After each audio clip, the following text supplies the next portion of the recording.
5:30. I will call the work session to order. I just want to give a quick introduction. Augustin, your last name? Amorowski is joining us tonight. He reached out to me via email a few weeks ago and said he was really interested in city government, and here we are. So, because Joy is not here, he's also going to be sitting up at the dais with us tonight. So, with that, let's see, the first item on our agenda for the work session is the utility project. Mr. Schmidt. All right, thank you, Mayor and Council. Good evening. So tonight we're going to be looking at the 2023 utility project. It's really a kickoff discussion tonight. We'll be looking at the kind of the background, status update, what's programmed in the CIP.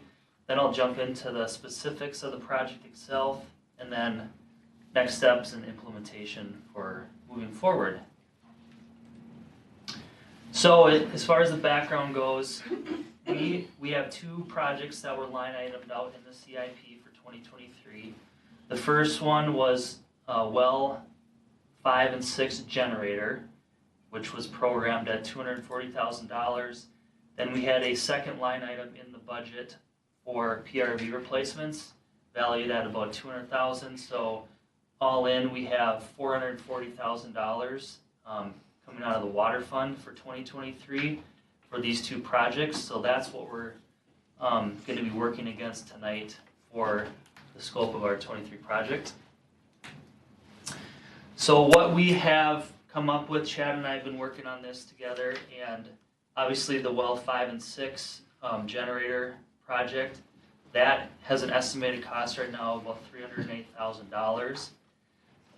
Then for the PRV replacements line item, the Mount Hope Road pressure reducing valve, that is one that we're looking to replace, estimating right now that that's about $82,000.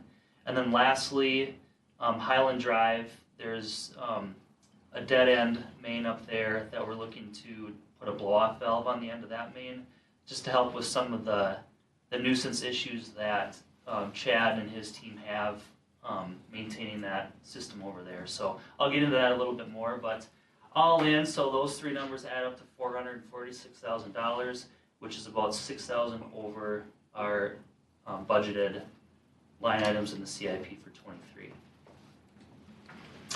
So jumping into the specifics then, so well 5 and 6, this is a well, or two wells that we recently drilled as part of the overall water system expansion project. We're looking to add on-site generation at this site, which would be able to run both wells 5 and 6 simultaneously at the same time with an on-site natural gas generator. We'd be looking to put an automatic transfer switch in, which means that automatically, in the event of a power outage, it would transfer automatically without Chad and his team having to go out to the site to manually flip a lever to allow the generator to operate the system. Lastly, since this would be such an important part of our infrastructure, we would look to get that hooked up to our SCADA system, which is nice because we have those capabilities already built into the well house, so it's just a matter of getting it hooked up to the infrastructure that's in place in the well house. So the key thing that I want to point out about this generator for well 5 and 6 is that this provides a lot of water supply capabilities to the city in the event of a sustained power outage. So right now we have a generator and an automatic transfer switch at the treatment plant, which can operate well 2. Well 4 has a manual transfer switch and generator set up, and then wells 1 and 3 in the city do not have any generators. Chad would have to manually bring one of his portable generators and operate those wells one at a time while juggling lift station issues in town, etc. So in essence, with the generation capabilities that we have right now, if we were to have a sustained power outage in the summer of more than a day, we would be in really tough shape with being able to keep up with demands. So since well 5 and 6 they are two of our nice production wells that we just drilled, having that capability would really provide a lot of sustainability the rest of to treat and supply water to the city in a power outage. So that's kind of the scope of 5 and 6 generator. Any questions? Is that on a city natural gas system or a tank? So there's natural gas in the newer preserve development, which is just to the south of this site. So we would be getting natural gas from the main that's in that area. Any other questions? Okay, next scope of the project is the Mount Hope Road pressure reducing valve. So this is a valve that's extremely old. It's 36 years old today, built in 1987. It's one of 3 PRVs that we have in our system, which regulates pressure from our intermediate or middle zone, as it's called, to our low pressure zone. The other 2, there's one at 6th and Broadway, which is a newer one done in 2017. And then there's another really old one that's on CASA 40, which was built in 1994. So we really want to focus on getting at least 2 sustainable PRVs that regulate pressure from intermediate to low, so we have some redundancy, reliable redundancy built into our system. So the scope of this project here would be to replace the valve itself inside the manhole, and then all the internal piping components in the vault itself. And then lastly, something we want to set ourselves up for in the future is getting that PRV hooked up to our SCADA system so we can monitor the pressures remotely without having to go down into the vault, look at pressure gauges that are 8 feet below ground. It's something that we can do from our SCADA computers in the plant or on our phones. So really important data to have. Something we're looking to plug into a future project in 2024 when we're going to be doing some work at the well house is the plan at this time. So the well house by Lions Park, we'll have some work that will be happening in the future. After that's done, we can get this hooked up to SCADA. So more or less for now, we're just getting conduits stubbed out behind the street, so it's easy to do the rest of the job later. Okay, any questions? May I borrow that pen? Sure. I brought one. Lastly, Highland Drive. So right now, this is an area that has really high pressures in our intermediate zone. This is a one-way dead-end feed. The picture here goes out the map, but it's a dead-end main with a hydrant just at the end of it. So Chad has some pretty significant nuisance conditions just when he even tries to do his annual flushing of the water main. It creates water hammer issues that some of the residents in the area have issues with their blow-off valves on their water heaters, that sort of stuff happening, which it really isn't an acceptable condition. And we'd like to do some things now that can help relieve some of those nuisance issues, I'll say, in the future. So what we'd be doing here is at the end of Highland Drive, we'd be installing a manhole that would have a blow-off valve. And then if it would see a surge in pressure through any series of events, it would allow water to escape the system and reduce the pressure surge in this area. So a good proactive approach that we can take for our water system here, and that's estimated at a value of about $56,000 to do that. Aaron, I do have a couple questions about this one. Yeah. Is this a project that could be completed before the spring flushing of the hydrants, knowing that that's kind of a... Chad, when do you flush in the spring? Weather permitting, late March and April, Okay. maybe into May. I think it would depend when we bid it and everything. We are That seems ready quick. to, yeah, me. it would be tough to turn it around by then just with bidding and awards and stuff. But Okay. And then what does the blow off look like? In my mind's eye, it looks like Old Faithful, but I would imagine. so it's all going to be inside a vault underground, so you're not going to see like a geyser or anything Okay. going out of Okay. the ground. It's all contained. And all within the water's captured in there too. It doesn't go into the street. So it depends on how long it needs to relieve pressure. it probably is just for like a second where it's just not gonna be that much water, but say there's a different issue, then it would fill up the vault and it would overland flow into the curb, so. Okay. But under a normal situation, it's just a very quick, like a 1 second thing that just, that's all it takes to relieve the pressure, so. Okay. Thank you. So, any other questions? So I know that they put I'll just call it the one that tempers it in the houses, right? Mm-hmm. And so why is this one having such an issue compared to other ones? Why is this area having Yeah. issues? Well, I mean, we're saying it's necessary right here. Mhm. So help me understand why, if we have the house has it, Mhm. and then, but we're now looking at having such issues with it. Sure. That kind of actually gets into the bigger next slide, so maybe can I Yeah. answer that slide on the next, or your question on the next slide, please? So, that kind of gets into this bigger picture question about, obviously everybody knows we had pressure events in the summer of '22.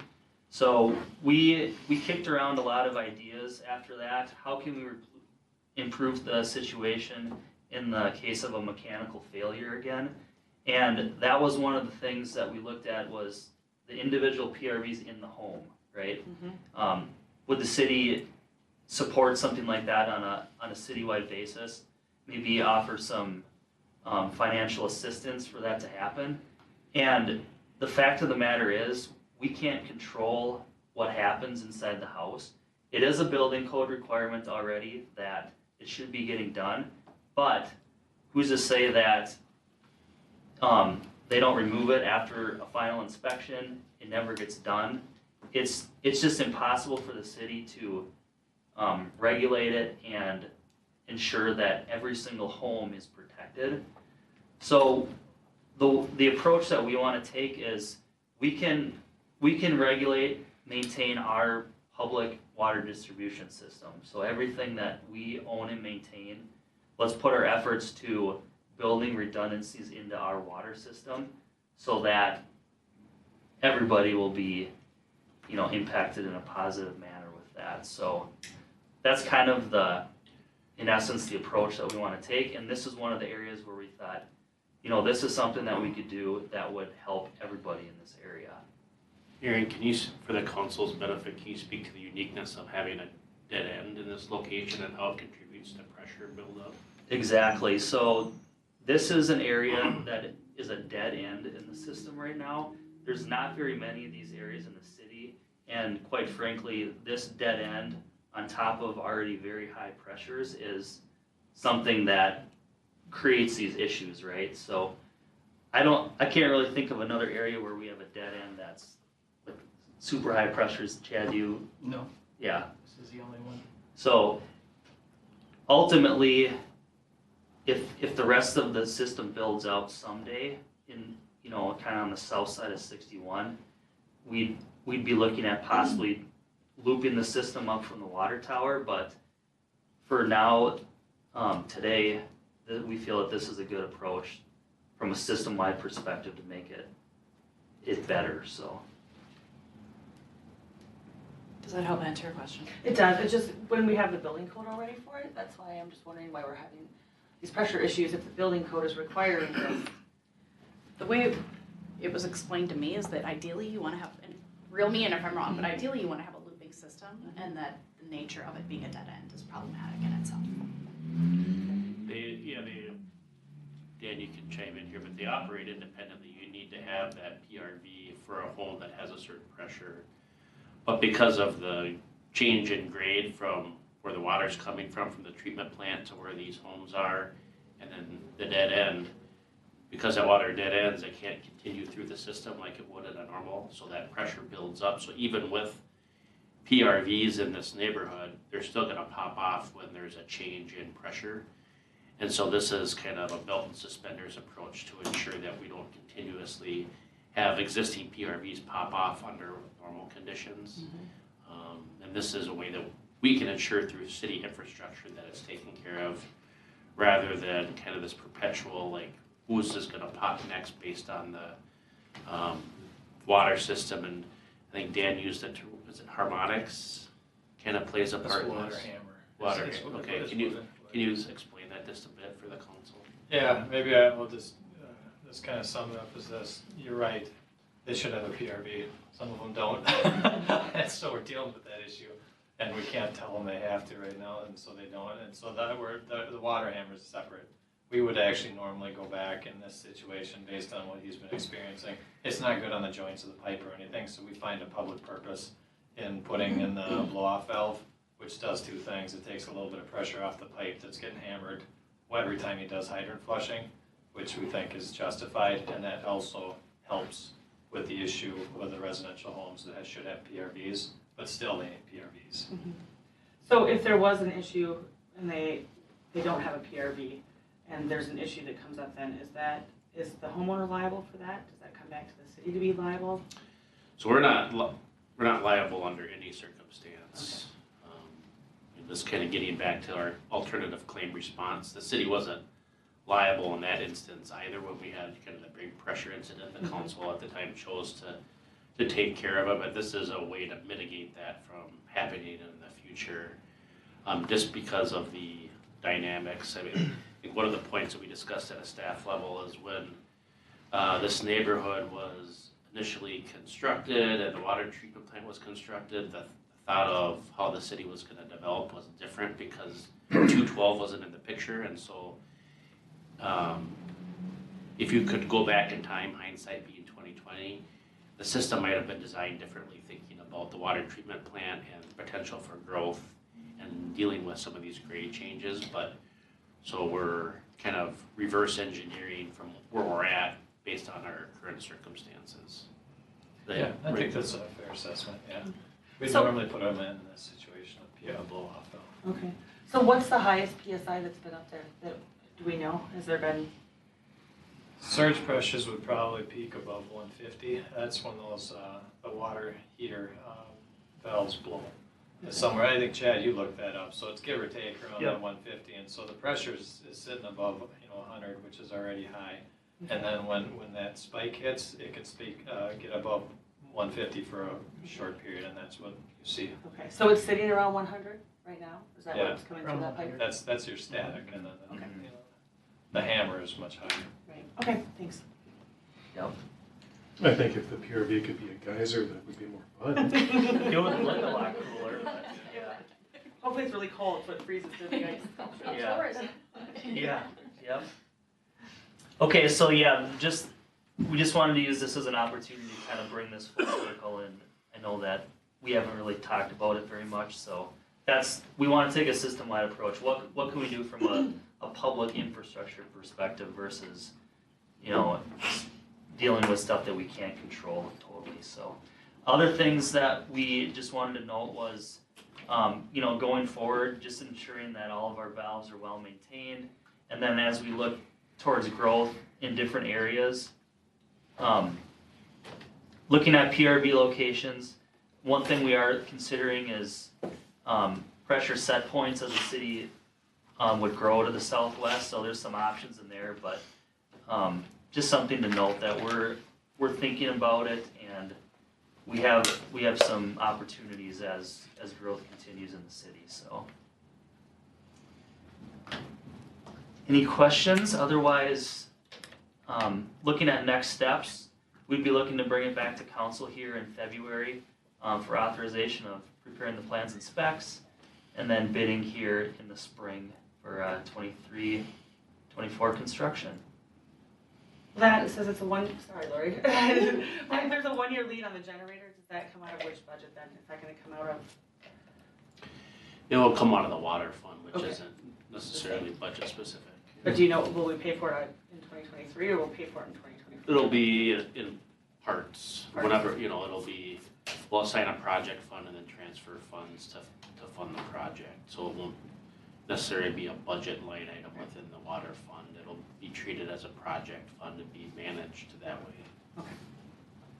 I had a question on the last slide, Aaron, where it says on the bottom about correct deficiencies. Is that does this catch us up? Like then we were taking care of, is that considered a deficiency, that Highland Drive? So Is the there intent anything of, else that's kind of on the wish list, or we're, there are gonna be other valves that we're gonna wanna look at, but the intent of the last point, Lori, was just, correcting any deficiencies that we found in past record keeping, Okay. just like in the GIS system. Okay. Making sure our records are up to date, and then having a really nice, response plan for when Okay. issues do come up.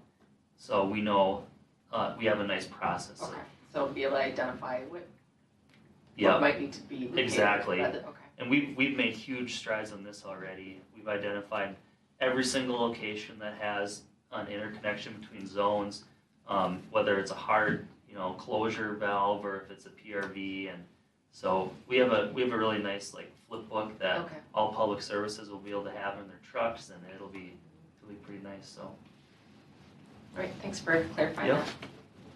that. Any other questions? All right. okay, thank you. Do you need anything from us? No, that's perfect. Okay. We'll be bringing this back to council on 6th. So Super. Thanks, Aaron. thank you. All right. Moving right along to the trunk area study. Mr. Wanos. All right, let me just plug in and be off and running.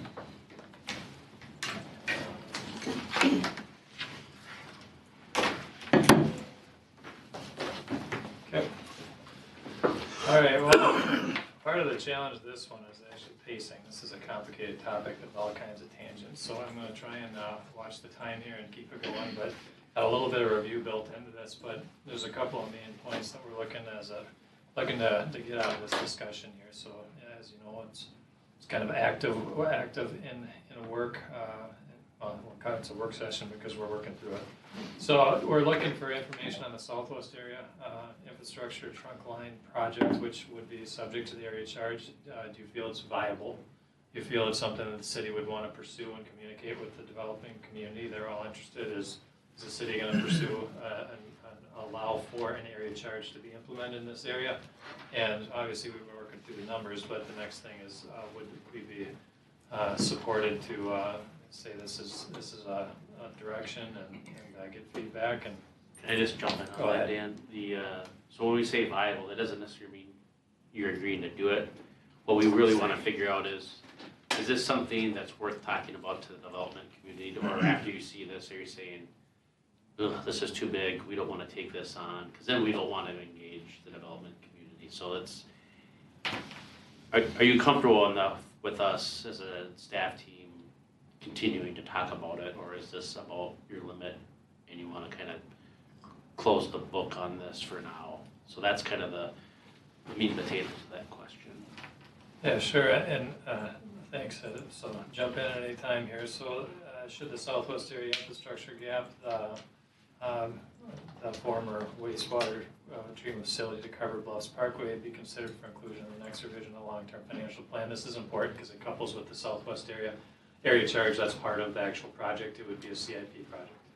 And so would you be in support of that being included in the long-term financial plan? These two questions go hand in hand. Then is the Big Woods infrastructure trunk line project viable to communicate with the development community? Again, would this be something that would move forward to the point of, all right, let's talk to the developers of interest that here's an area charge that we're thinking, and obviously that can be short of implementation, or you can go so far as to put it on the website and say here's the area charge. And so, and then should the 212 coupled with this, these are paired really, should the 212 sanitary sewer extension project be considered? They're both to the same region, but they're different outcomes. You can do one without the other in this case. You can plan for a 212 crossing without the area charge, and so that's a little different than the south area, but they're still serving the same area. So it'll make more sense as I go through it, so I'll just keep going. We are going to do a little bit of review here, why trunk area charges. I'll breeze through this, but go ahead and stop me if I'm going too fast. The why, it really comes down to the developable area. When you start running out of areas to develop, the question is why, and we're going to talk through about the whys right here. You have a fair amount of inventory here at Timber Creek, a couple of hundred lots remaining. And, you know, we're obviously talking about this well in advance of running out of lots, but as you all know, it takes a long time for all these things to take shape and take form. And so this is a proactive look at what happens when those lots are sold, when the two largest areas of development would require substantial investment to even make them developable. So that's why we're talking about it now and not when that number is, say, 20 lots remaining. So we still have plenty of time, but it's not necessarily too early either. So we've got the north area, if you look up there in green, that's a little different mix of use, housing, commercial, industrial, and then the south is primarily housing. So down to the south area, we're looking at Summergate. We did not produce this drawing. This is something that was assembled by Summergate. We're just showing you for the example of the amount of property that could develop based on just a single developer who has some relationships down there that is simply saying if I had utilities, we could continue discussions. And right now there is no utilities and it's too expensive to get there, so all of this remains somewhat blocked. And is it just Tollefson right now that's the big developer? Or are other ones considered? Yeah, so Tollefson is the former developer name. They reorganized under Summergate. Yep. They have some of those properties that are like purple and blue, like the well, and some of them they have purchase agreements on or first right of refusal. But the ones in red they own outright, so that's under Summergate. That Okay. answers your question. But Tollefson is no more as a Right, entity. yep. So moving north, the Big Woods area is what we're calling it. It's commercial, industrial next, larger tracts of land. I'd say so far, Aaron, if I'm not mistaken, the response is positive as far as looking into this, because generally developers are going to say this is just a benefit to understand what the cost would be in advance. So no numbers being discussed at that time. So I'm sorry, Aaron, does the Wickenhauser property have any agreements or anything going on? Like Joe Wickenhauser? Yeah. They're working with the developer right now, so. Do you remember how many acres that was? 80. 80? Okay. That's something we'll compare. It's a little bit So, south. yeah. Yeah, but it's in between that. Yep. It's on that end, it's on the south end. But just a key consideration, we can serve the Joe Wickenhauser farm with our current utilities. We wouldn't have to do any extensions It to goes to service him. Yep. Okay. Commerce Drive. So by the time we're done here, you'll know obviously what is an area charge and then why you want to do it. So I'll just get into the weeds on it a bit. So what is an area charge? It's a major system expansion cost that ends up being distributed through future connection charges. That's really what an area charge is. It's had some questions on how this would compare to an assessment, and it's different in that this is a charge that gets put out there and said, should you develop, here's what you would pay per connection. It is not something that gets levied against the property owner, such as an assessment might for benefiting properties. So this is more informational, and as development occurs, the project gets paid back that a city would have to take on. So this is my example about why you want to do it. So this parcel perhaps wants to develop. They decide that it's feasible for them to sell their lots for X amount of dollars, and the costs work to sell it in the open market. And they ask about utilities, and we tell them it's going to be this cost in red. They have to add that on to their cost of development as it stands. If there's no city project, they'd have to add that on there, and then they have to add it all up together, divide it up into lots, and if those lots are too high, it's not going to happen. It's just the market won't support lots with this infrastructure project attached to this initial development, and so it would prevent the first developer in the door, which prevents your first set of utilities from coming to the site, which means it's a perpetual of it's not economically feasible to develop in this area. So the entire area that's subject to those trunk utility lines becomes undevelopable. And for clarification, I did get a call from a resident asking about this red highlighted area. It's just a depiction for developable area that these utilities would serve. It has no zoning or planning affiliation. It is really just a depiction of an area being served by pipe. So this would be the utilities that would be brought down to this area that we need to figure out how to get those built.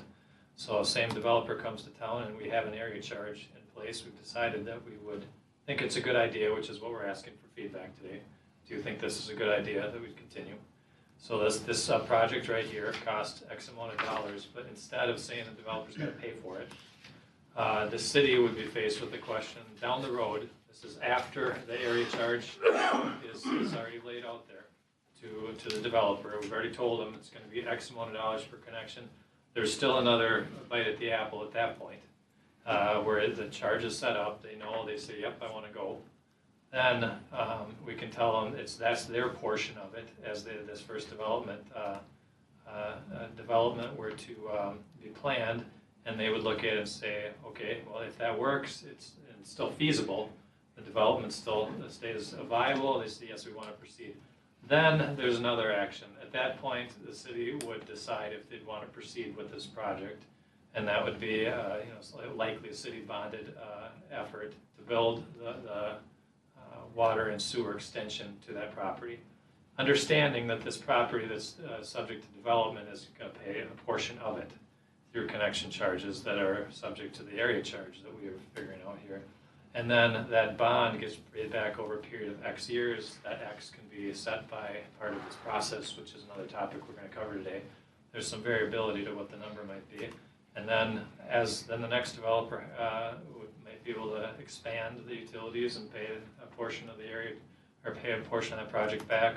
Over time, you see the development would begin to, through connection charges, pay that project back. And so the big thing is it takes a couple steps. Pay the area charge, then the developer says feasible, then the city says, yes, I would want to do the project. And that first one is really where it's no going back. At that point, you build the sewer and water, you have a bond, and it's done. And you're going to pay it back and have to be comfortable at that point to proceed.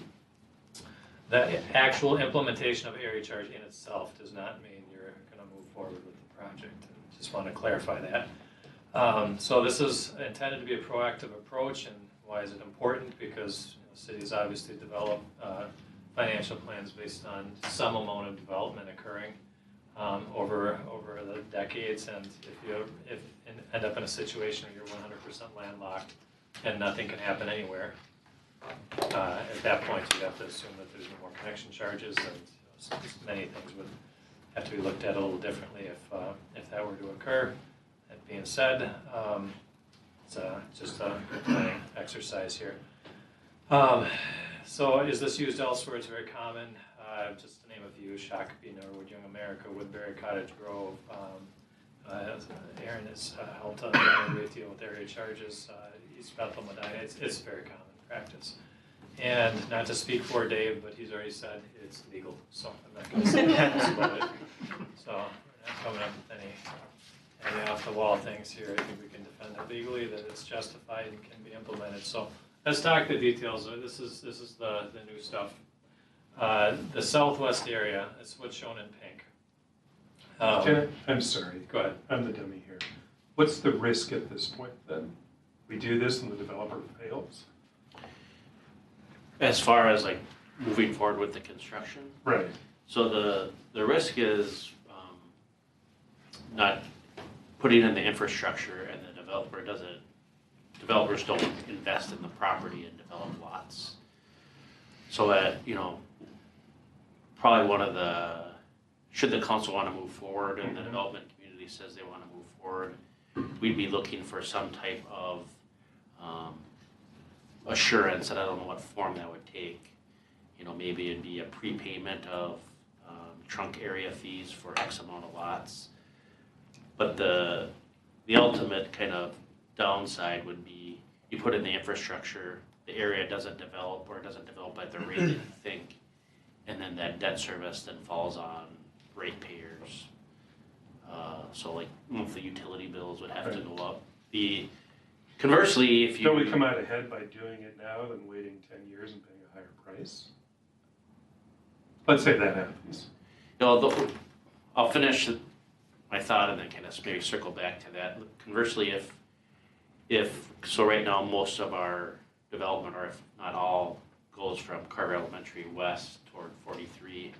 If that area becomes landlocked, people don't want to sell, and the north area and the Big Woods area and the southwest area don't develop, and we don't take in any connection fees, then our financial model becomes exposed because we're relying on that to pay for debt service for the water treatment plant, generator projects, etc. And so again, then ultimately ratepayers. So, and Dan can kind of, Dan will get into this a bit related to the CIP, but there are choices that were made with the Carver Bluffs development and construction of those utilities that I think tell the story of how things can get exponentially more expensive. Dan, you want to maybe get into that a little bit? Oh, Did I answer your question? It does. Okay. Do you want me to keep going here or what? Yeah, keep going here and then we'll circle back. Okay, sounds good. So the southwest area is shown in pink. It's a huge area, and just for some context as far as how big, this would be really the equivalent of the city of Carver if this were developed right now. So it's a huge area. It's bigger actually, and so this is something that would not be developed in 20 years. We'll show you. This is something that would really grow for many decades, but it's all stemmed to what's shown in yellow and red right there. And so these little areas. So we're going to talk a little bit about what we're going to call the city trunk sewer upsizing project, what's shown in yellow. And that's the question number 2 at the very beginning. Do you support planning this area in yellow in your CIP as a future upsizing project? You know how in the CIP there's the upsizing costs that the city plans for. As the developers come through and they say we're going to put in 8-inch and we say you're going to put in a 21, we pay the difference. Those are upsizing charges. That's a CIP planned element. This we're considering, because of the way things played out here in the past, we're considering this to be an upsizing portion of the project that the city normally would have invested some capital in. The rest of this is just simply extension of a pipe that has a gap and would be the area subject to the area charge. So this is the details on it. So the yellow is the upsizing element, and the only difference here is this all would have to be done as one project. The difference would be if this was planned through the CIP and financial plan, where there's a few different avenues to budget that into the system. Dan, can you say that again? You said it would all be one project? This would be all one project. You can't do the red down here without this. The yellow and the red. Yes. And the reason why it's a little different is because the yellow, if it was planned into the CIP, is different financing mechanisms and how it might be planned for. Okay. So it's done at the same time, but just financed different. Yeah, some different means. Really what it means that the yellow would not be in the area charge calculation. The red would be paid back specifically through the area charge. And so that's it's some subtleties, but it's important in that there's different ways that the yellow might be covered. And I'll speak to that, Dan, jump in if I miss anything here. But ultimately, when the Carver Bluffs neighborhood was built, it was not built from an infrastructure perspective with any oversizing, meaning the pipes that you see at the end of Carver Bluffs Parkway where the red is would just serve essentially another home. It doesn't get you any oversizing. And I don't think anyone in this room was around to understand the dynamics of how that infrastructure was put together and the deal, etc. But when we looked at that yellow portion, we didn't think it was justified to try to add that onto a trunk line charge to a future developer when under our current infrastructure model, we would have made the Carver Bluffs Association, or not association, but that developer, construct that upsizing at a city cost. And so when we started adding the two, and Dan will show this in some other slides, when we started adding the two, it's like, well, we're not going to get anywhere, because if we add that to the trunk line charge in red, or that construction costs, it's not going to be feasible because we're trying to make up ground from something that didn't occur 20 years ago on top of it. So am I explaining that? Yeah, I think it's just retroactively trying to do what we would have done, had this decision been available to us. We would have upsized that pipe, we would have paid through the CIP. And now in this particular case, we're saying, all right, well, that's how we would treat that at this point. Right, so it's essentially, again, it's a decision of the council, but it's a decision to fund that upsizing in the year 2023 rather than in 2003 or whenever that infrastructure was put in. Yeah. So it's just important to remember the yellow and red as you're looking at the area charge, what was in it, and the CIP side of it. So here's slide Brent's referring to. This is the yellow. Just look back, that'd be the CIP, so that would show up in your financial plan. That would be coupled though with this. You wouldn't typically do this without this. And so you certainly could build it, but it's really, this is the extension of the 800. So it could be one project, or this would have to be first, is how I'd say this would have to happen. The red on the previous slide, this is the area charge project. That's $3.6 million, and overall between the two of them is 4.4. And just as an FYI, these are much bigger numbers than they were just 3 years ago. So this is just a function of the times here.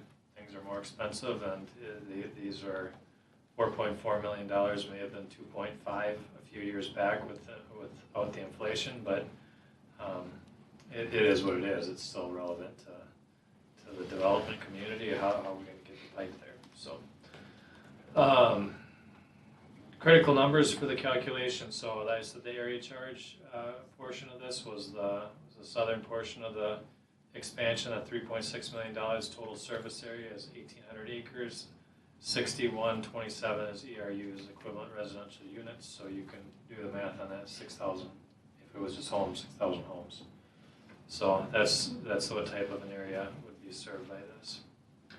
So now the magic moment on what we came up with. In order to actually apply an area charge, you have to decide what would be the payback duration. What is reasonable to assume for the number of connections per year? That's a huge part of this determination, because you're going to have a bond, and you have to pay that back over X amount of years.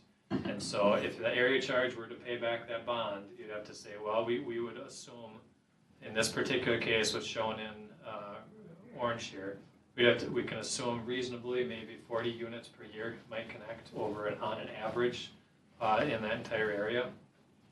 So that doesn't get you the entire area. It gets you to 235 acres of that property. Now the determination here for this area charge is, again, it's for a developer understanding about what charges they would pay. So this would become a real charge if it were to be implemented. Each connection would pay this. If we were to say we want this back, in 10 years, payback period in 10 years, we're going to be assuming charges $14,500 per connection. At that point, we put an area charge out there that we know to be unrealistic for a developer. So we could put it out there. We certainly could throw that on the site and say that's your area charge, and we just know, generally speaking, the answer is going to be that's going to make these lots unbuildable and undevelopable. Now, if you go the other direction and say I want to put this charge across the entire area, all 1,800 acres would pay a portion of this because they do technically all benefit.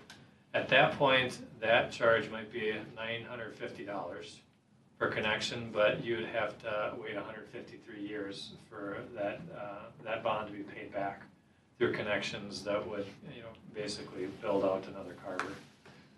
And so there's this is on top of the city's already connection fees, just so that's clear. So our water connection and our sanitary sewer connection, this would be in addition to those charges. Yeah. So, and again, I'll reiterate, this is a passive. It just sits there out there, publicly noticed that the city of Carver has an area charge in this area. Developer looks it up and says, all right, I'm going to have to pay your water connection, I'm going to have to pay your sanitary connection. then there's gonna be a 72 in this particular example, 7250 for sewer and water that would be attached on top of that, and they'd run the math on their lots. I have a question for you. So when we're looking at the contributing acres, there's a large park that's planned out there. How does that factor into this when we're charging the developers? So do they have to pay for, I mean, if you have park acreage out there, are they paying that per acre no matter what goes on it? Or is it just per housing unit? We'll have to consider that when we get into, we haven't dug that deep into the numbers. You'll see in the next slide, Dan's given some examples, but we'll, at some point we'll, and I'm not sure if the 1797 contains it, but we'll have to consider developable acres in that calculation, but that's a very good point. Okay. Yeah, yeah, that would be certainly applicable. That would not be a part of the payback because it's cities. All right, so now one of the other little assumptions that ends up being quite essential to deciding what that charge might look like is if we could say, all right, 235 contributing acres over would be the payback, over 20 years would be your payback area. That's about 800-year use. So if you were to say, well, we are willing to accept a 25-year bond on this, we're going to give 25 years for this to pay back through development, and at that point you're just extending the payback period, allowing for more development to occur at that 40 units per year. So that might get you about 295 acres developed with 1,000 connections. That lowers the charge a little bit, and so it basically spreads it out. More area might be subject to the charge, and then or might be contributing to paying back the bond. And then you could also go with a 30-year payback period again, where all the developers that are running the numbers on this would have to add a $5,800 charge, and that would, with over 40 units per year, cover about 350 acres of this area. So the bond period's important to the charge, and one of the final steps on this is setting that charge. These are conceptual examples. It's not like when we give you a budget and say, well, this is the budget for office supplies. These are based on what we know now for estimates for costs and bond costs, but they tighten up once we get into examples like you mentioned, Christy, and then going over what construction and actual bid costs are and bond costs are, etc. Once we take that into consideration, let's say we were to move forward with something like this in the park plan and all that, so that these numbers, and we would make the assumption that those numbers that would be charged back to the developer would be higher than this, right? Because we wouldn't be charging them for. So can you ask that? Okay, again? so if we, let's say the parkland goes in and it's how many acres, right? So this is being charged per acre, but technically that's not developable land. So would that make the assumption then that our charge per acre would go up because we would be having to take some of those contributing acres out of those totals because it would become parkland and not developable housing? Yep, but I think that park, you know what the area that park is? It says even if on the high side it was like 100, it's gonna be, it'll impact it but not significantly, and so there will be other choices the council would have to make related to payback period that are going to be more significant than that park. If that makes sense. Yeah, and I would I'd also note that to your question of would it impact the charge, I wouldn't look at it that way. I would look at it as though they're going to go around the park. We're worried about connections per year. If that park takes 80 acres out of the area, there's another 80 acres that has to develop with 40 units. Mm-hmm. Per year, and so it's less land that could be subject to paying this back.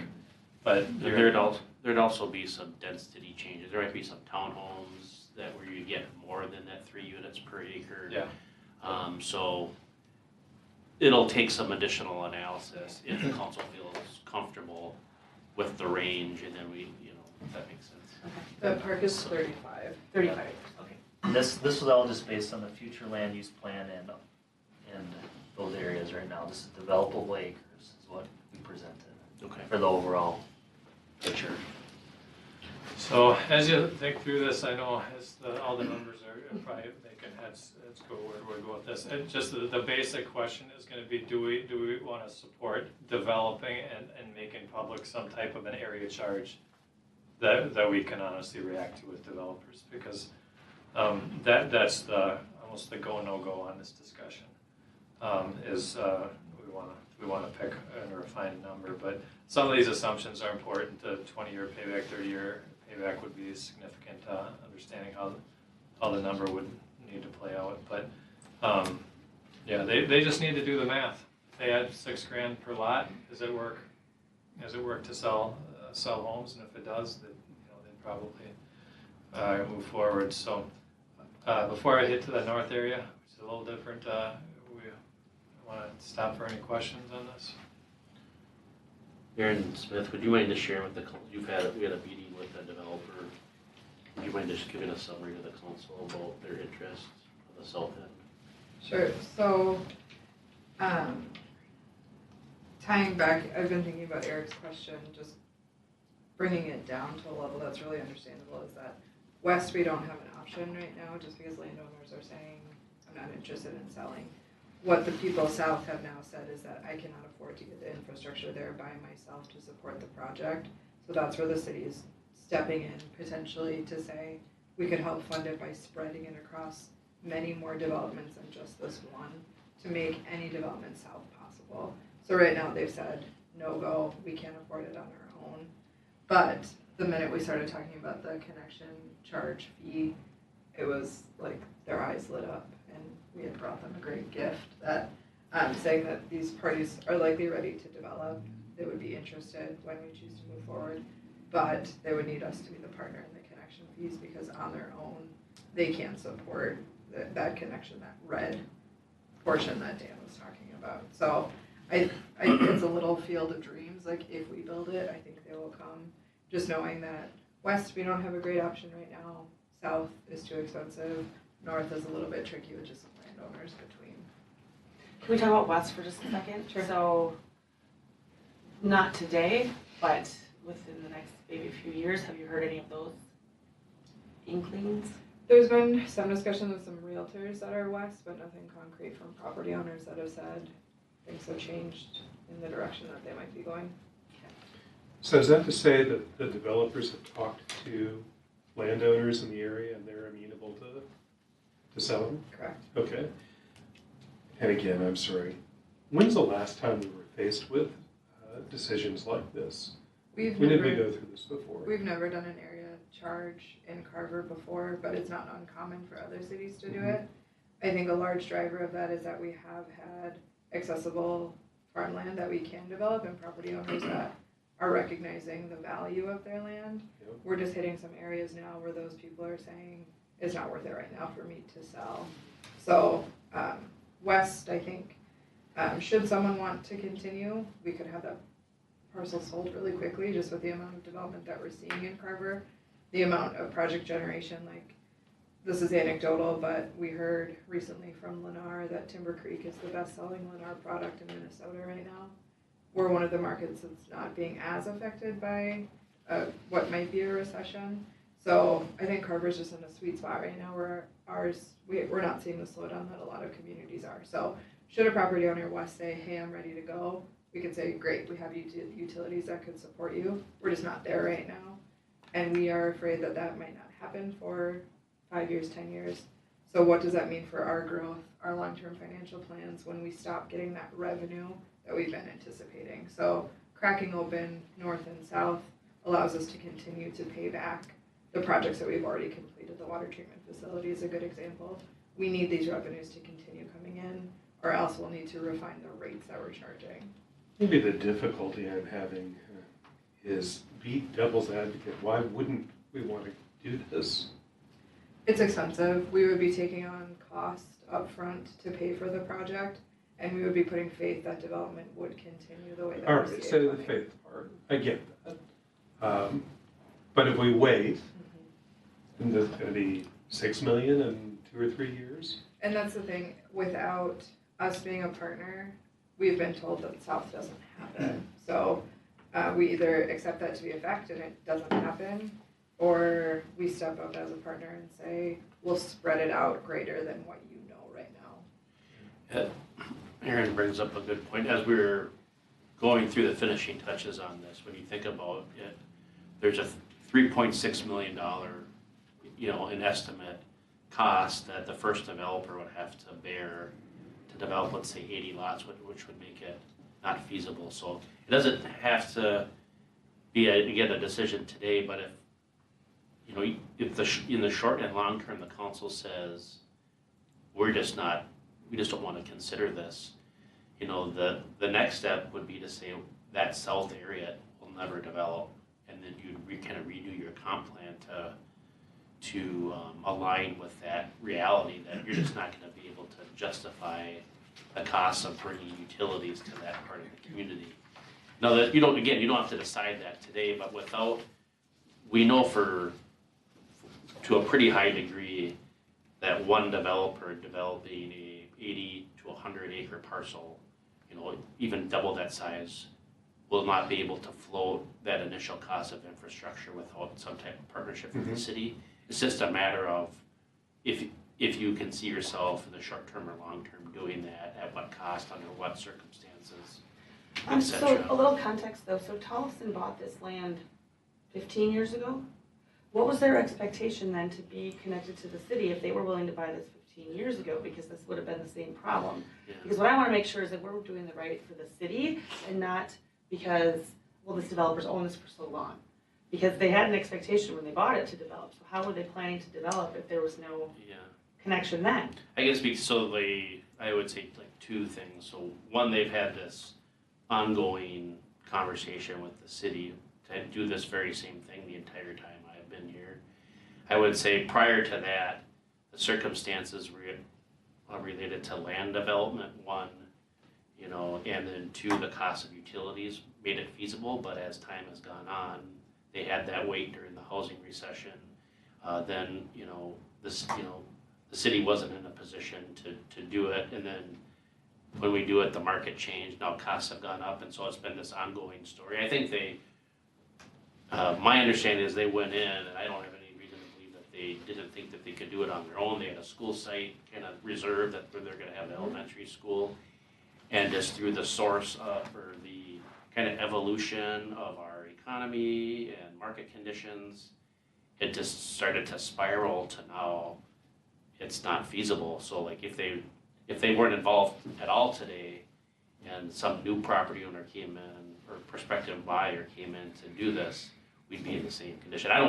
To your maybe bottom line to your question, I don't feel like they're trying to leverage the city in a way to benefit as like some type of like subsidy. I think there's truly a problem that didn't exist the day that they bought the property. Well, I don't think they're looking for a special subsidy because it still gets paid back. Right. They're still gonna pay for it eventually, but it's just one of those where they had to have a plan back in the day, so why is it so difficult now? But it seemed feasible at the time. They bought a lot out there. Right, and I have to ask them directly and get a direct response on it, but based on conversations and experience, it was a lot more feasible back in, maybe close to 20 years ago now, in the mid-2000s, which seems awful to say that's close to 20 years We'll ago. go 15 years.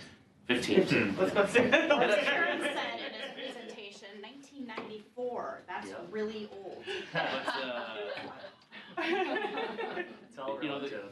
Oh, know your audience, my friend. The exciting maybe in quotes is that, Summergate has already had engagement from a national builder that hasn't built in Carver yet. So even before there's been a goal from the city council, they've already expressed interest, had a meeting with Aaron and the engineering team. So I would say this isn't a build it and they will come scenario.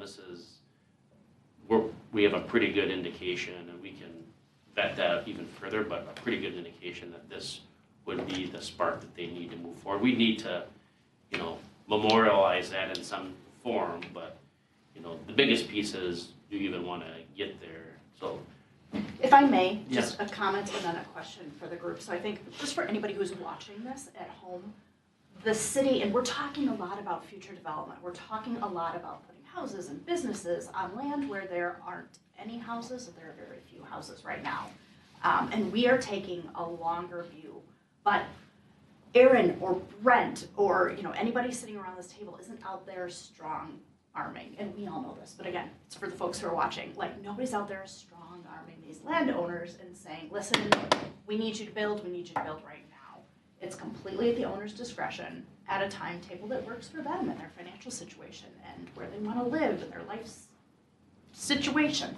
So I just want to be really clear about that even though we're looking forward, it's not us putting the heat on these landowners. Also then, procedural question, would now be a good time for us to talk about the first two questions? I know it's going to ruin your pacing. Go ahead. But, okay. So let's just take a pause from Dan's presentation and go through the first two questions that they wanted to take our temperature on. So question A is the Southwest Area Infrastructure Trunk Line Project viable to communicate conceptually with the development community? I feel like it is. I'm the same, I feel like it is. One thing too that really helped in the presentation is to know like what our current inventory is like a little over 200.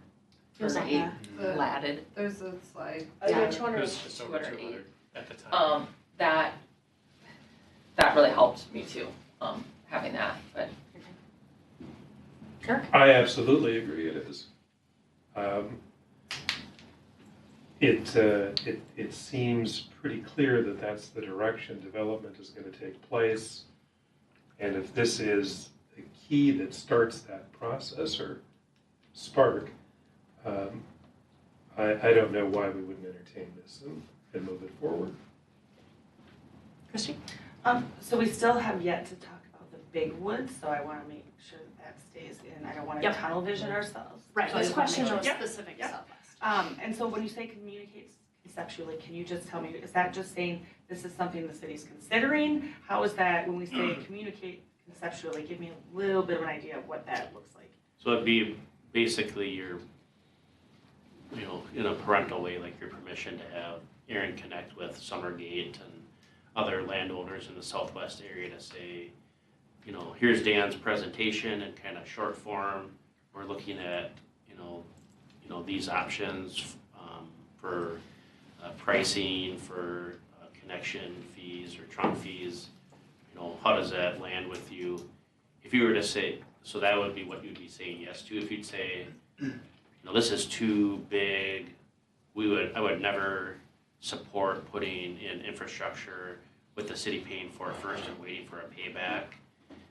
We don't want to get people excited or engage them in a conversation that we know at its root isn't supported Sure. from the council. Okay. So that's the question. Okay, yes, I can go along with that as long as it's communicated really well, that this isn't something set in stone. Because once the word gets out, it can get kind of, oh, that's what's happening, and it falls down that rabbit hole too. But yes, I think it is viable, so. Right. Question, I think that was clear. You good? Thank Okay. you, you already took two of them right off the table, so, all right. That's Wait, the no, basic. we still have B, sorry. B, okay, the CIP project, okay, yes. I'll keep us on track. All right. So this is, should the Southwest Area Infrastructure gap from the former wastewater treatment plant to Carver Bluffs Parkway be considered for inclusion in the next revision to the long-term financial plan? So essentially that means should the city of Carver take on that financial responsibility? I talked to Brent about this and it's easy to criticize the folks who were in these chairs 20, 30 years ago, or a really long time ago, as you would say.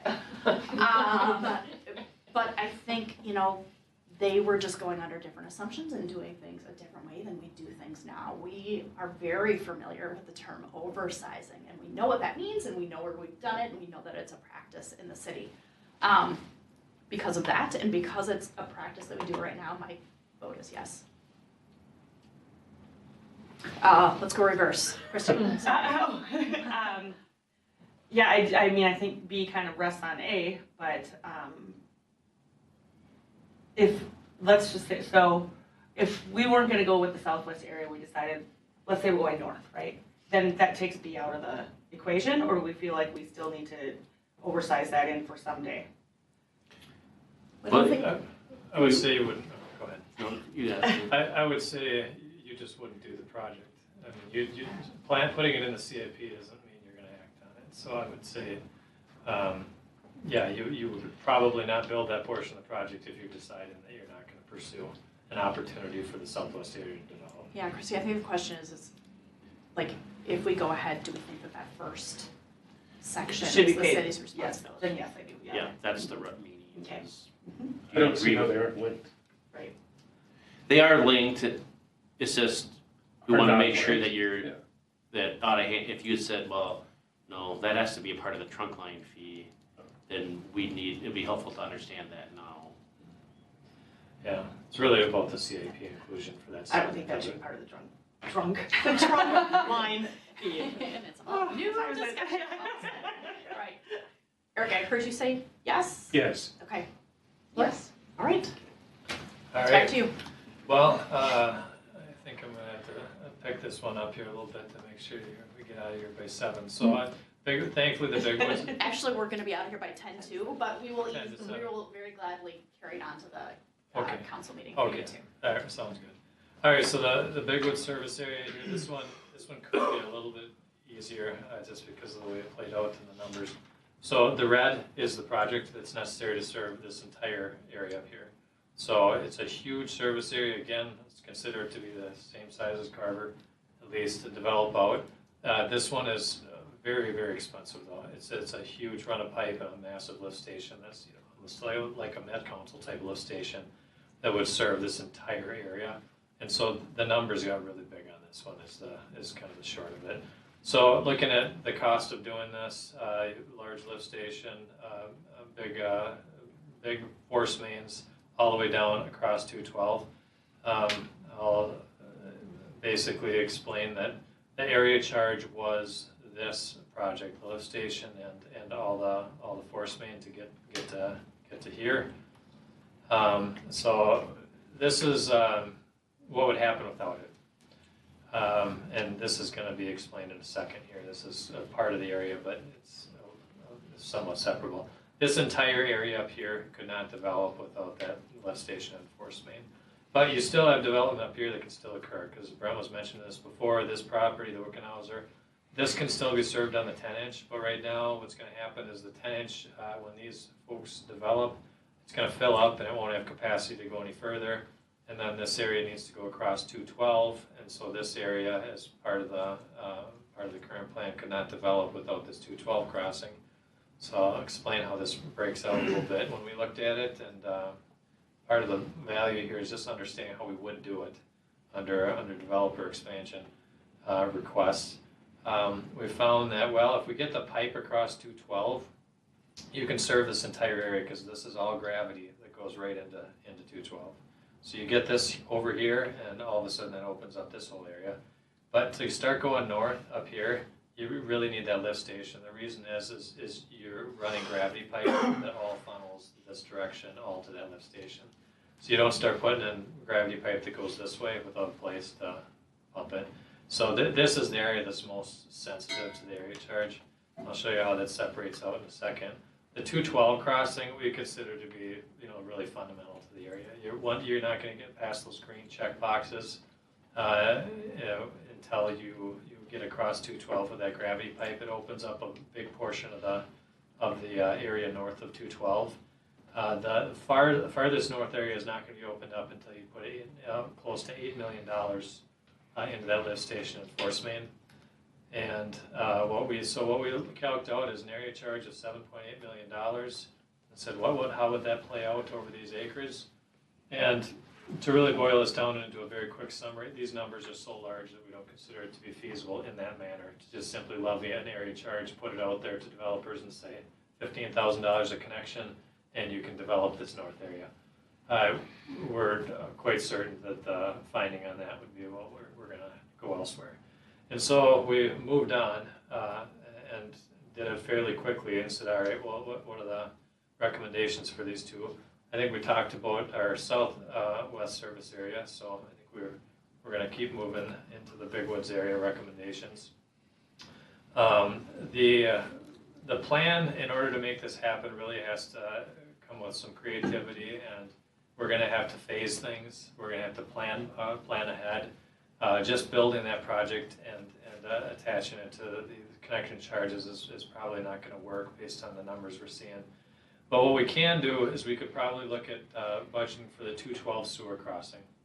That could potentially be a CIP project, which opens up a tremendous area just north of 212. That crossing in itself is probably something that would be advisable just to plan for. That would be a city project. It's unique in that it's a gap in your system. It's not an extension of the current main that we've built. There's a gap that you typically wouldn't assign to any one developer. Can you go back to that map? Yeah, go ahead. Jump in here quick. The difference between the southwest area and this Big Woods area is, if you think of the 212 crossing similar to the extension of utilities from the former wastewater treatment plant to the goal site for the trunk line, those are similar. What's different about them is, as these properties develop to the north, there isn't a gap, meaning that when the Wickenhauser farm develops, we'll pay for the oversizing to get to the next property, to get to the next property, to get to the next property.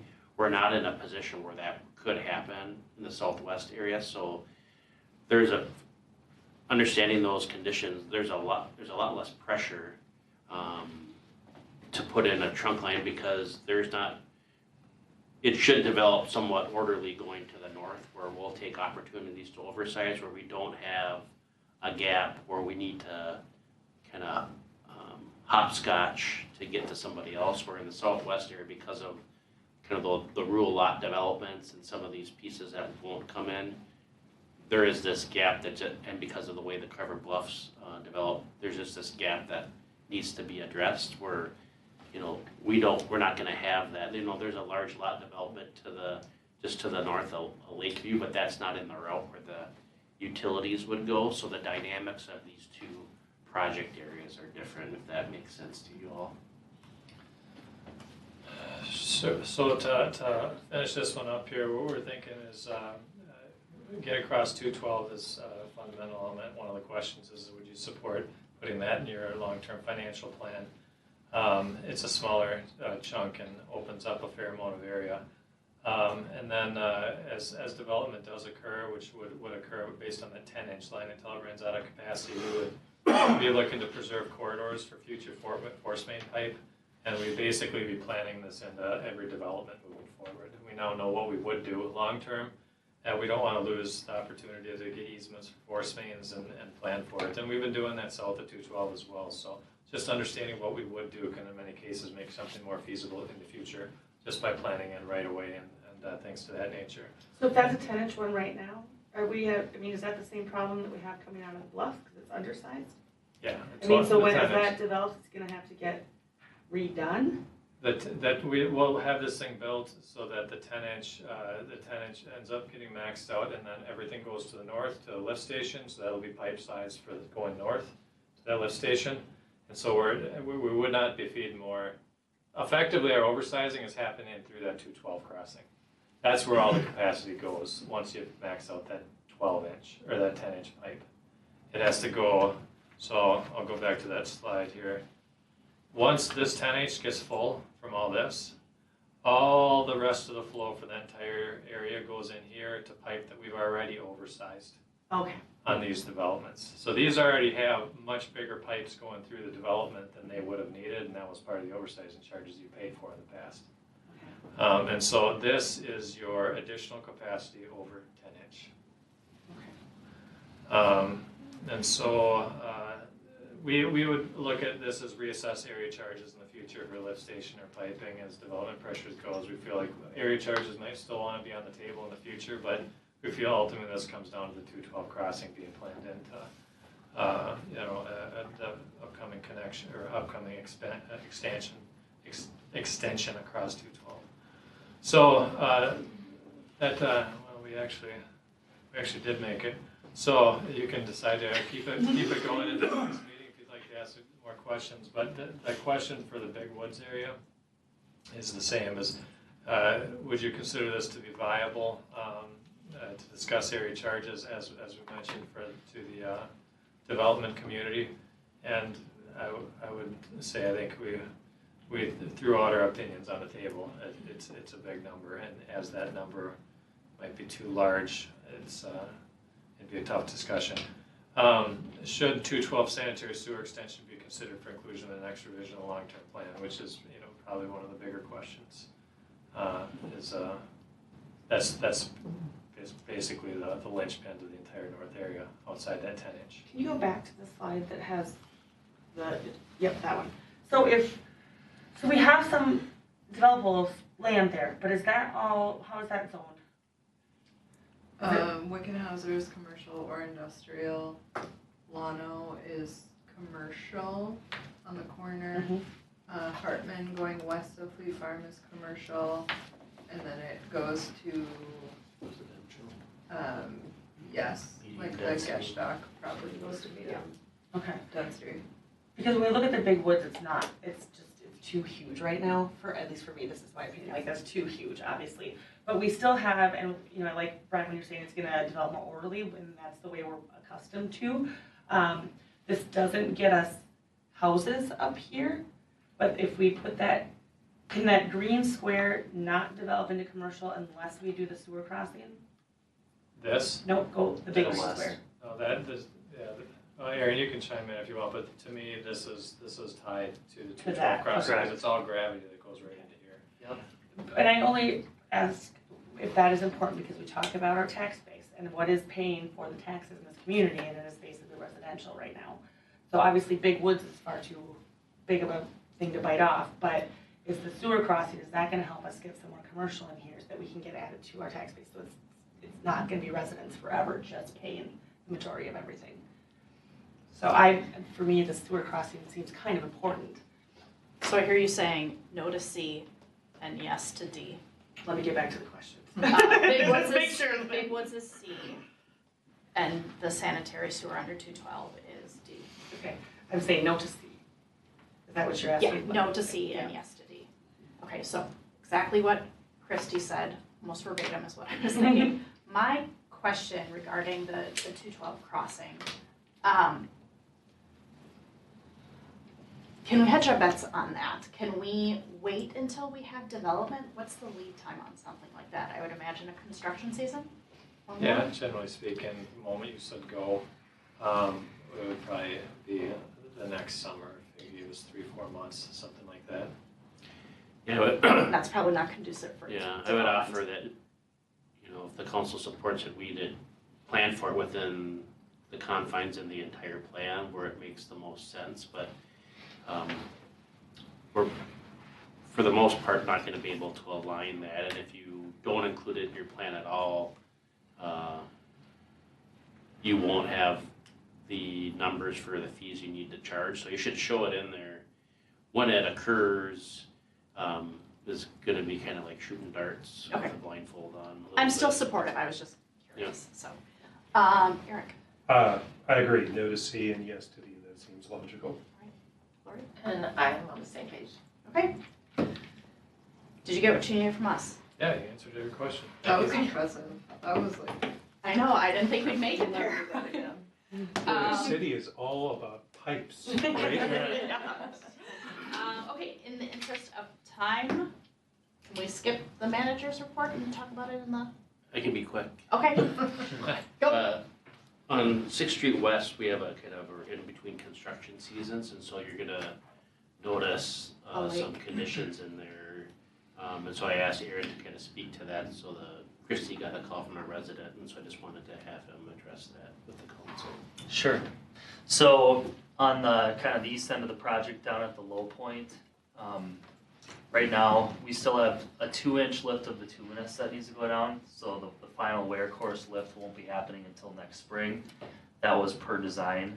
So right now, the water has to build up 2 inches at the low point before it can actually get into the catch basin inlet, because the curb is sticking up, this much higher than the existing pavement that's out there. So you're naturally gonna have a puddle that goes out around that low point, pretty far into that lane before it can build up high enough to start flowing into the top of the grate. So that was not a surprise to anybody, and it's just, Well, it was something. yeah.